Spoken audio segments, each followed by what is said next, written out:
Je te rejoins par exemple par rapport à la structuration de l'armée telle que tu le disais. Moi, je pouvais même aller jusqu'à 5 cercles.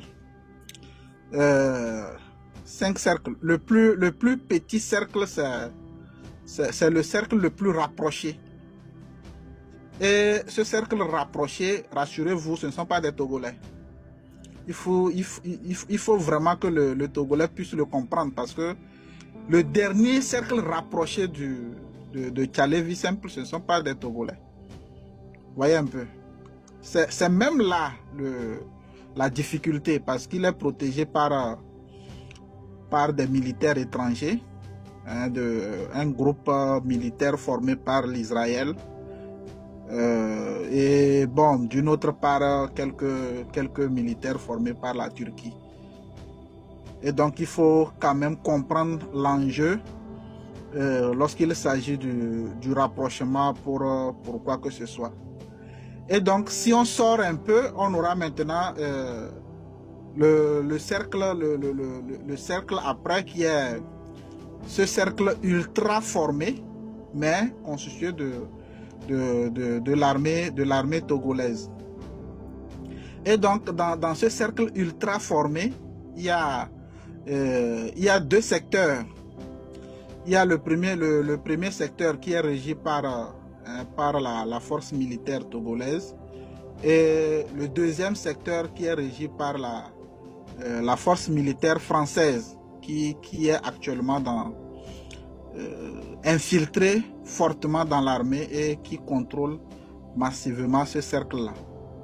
Et donc, si on sort un peu, on va maintenant voir le troisième cercle constitué par les militaires du niveau, bon, je vais dire du niveau moyen, c'est-à-dire du cercle moyen.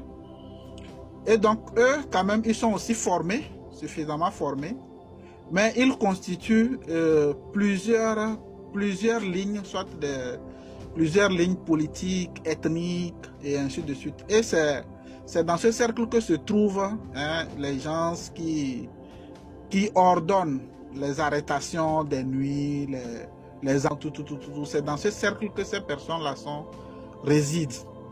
Et ils sont pour plusieurs raisons, soit pour des raisons religieuses. Voilà, on peut activer tout à l'heure une fibre religieuse et atteindre quelqu'un, par exemple l'arrestation des imams et des pasteurs. La fibre ethnique, si on active tout à l'heure la fibre ethnique, il y a des gens qui vont trouver une raison pour pouvoir arrêter quelqu'un pour une raison ou une autre. La fibre politique. Donc pour des raisons politiques, il y a quand même une fibre pour pouvoir, ou un groupe pour pouvoir ordonner l'arrestation de qui que ce soit. Donc, ce groupe-là, c'est dans le troisième cercle. Et donc, si on sort un peu dans le quatrième cercle, nous avons maintenant le corps militaire dans le contexte général. Le corps militaire dans le contexte général, il y a ces militaires-là qui sont là, ultra formés de la sécurité, mais un peu plus éloignés du noyau même du principal, de l'objectif. Et le dernier cercle, c'est ceux qu'on recrute chaque année, aucune formation, rien du tout. Et c'est eux qui sont les plus nombreux. Les petits gendarmes là. Voilà, les petits gendarmes, policiers de gauche par ici, qui n'ont aucune maîtrise, que ce soit du point de vue politique, géopolitique, géostratégie, même le droit militaire, tout, la déontologie, l'éthique, tout ça là, ils ne maîtrisent absolument rien. Et c'est au même moment les pantins du troisième cercle. Au même moment, ce sont les pantins du troisième cercle. Ce sont les gens qui sont sous commandement. Voilà. Et le quatrième cercle également, parfois lorsqu'il y a des enjeux stratégiques, eux aussi sont sollicités pour des enlèvements et tout ce qui va avec. Donc, il faut comprendre cette structuration pour voir que l'implication militaire dans ce qui se passe actuellement est quand même à ne pas rêver, parce que il a compris de sitôt, parce qu'on a essayé d'analyser, parce qu'il faut faire une science là-dessus, Et on a essayé d'analyser comment est-ce que les coups d'État se sont passés depuis la veille des indépendances en Afrique jusqu'à aujourd'hui. Donc, il y a plusieurs faits. Il y a plusieurs faits en termes de géostratégie. Ça veut dire que la structure même de la présidence est importante lorsqu'il faut créer un système pour contrecarrer un coup d'État. La structure de la présidence est importante. Et ensuite, le rapprochement entre le président et le corps militaire. Donc, c'est sur ces deux stratégies-là que se reposent la plupart des coups d'État en Afrique. Et il fallait se reposer un peu sur le cas Gbagbo et son arrestation qui a été assez complexe, et il fallait voir maintenant la structure de son bâtiment et tout, s'inspirer de cela et l'améliorer pour pouvoir l'adapter au contexte togolais. Donc, si je prends par exemple la présidence, même de loin, qu'on l'ignore, tu peux pas dans une certaine mesure faire quoi que ce soit, tu ne peux pas. Donc, la structure même de la présidence est déjà un maillon de sécurité ici au Togo. Et le rapprochement, donc le cercle rapproché n'étant pas spécifiquement des Togolais, ça veut dire que quelque part, le besoin de l'éliminer ou de faire quoi que ce soit, bon, ça ne les regarde pas parce que eux, ils sont en quelque sorte des fonctionnaires. Ils sont payés pour ça. C'est comme leur maître. Et tout ça là, c'est un cercle mafieux ultra organisé, sophistiqué. Je peux même dire que c'est le pouvoir le plus sombre qui existe actuellement en Afrique, à part bon, quelques-uns où on peut trouver quelques éléments au Rwanda, un peu en RDC Congo et tout ce qui va avec. Donc il faut comprendre ces éléments-là pour pouvoir maintenant cerner un peu ce pouvoir. Donc, monsieur Messa, et donc, dans ces cercles rapprochés...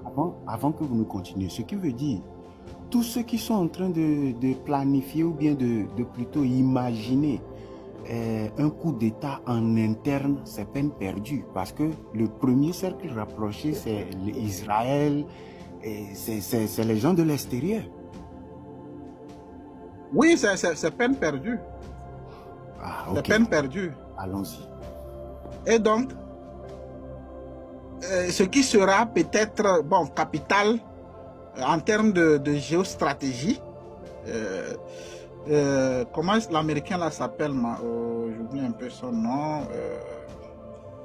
bon, peut-être tu vas me le rappeler. Il y a un américain qui était assassiné dans sa voiture, son nom m'échappe un peu. JFK. Hein? JFK. Un président américain. John Kennedy. Voilà. Actuellement, si quelque chose devrait se passer, je pense que ça doit être à l'image de ça.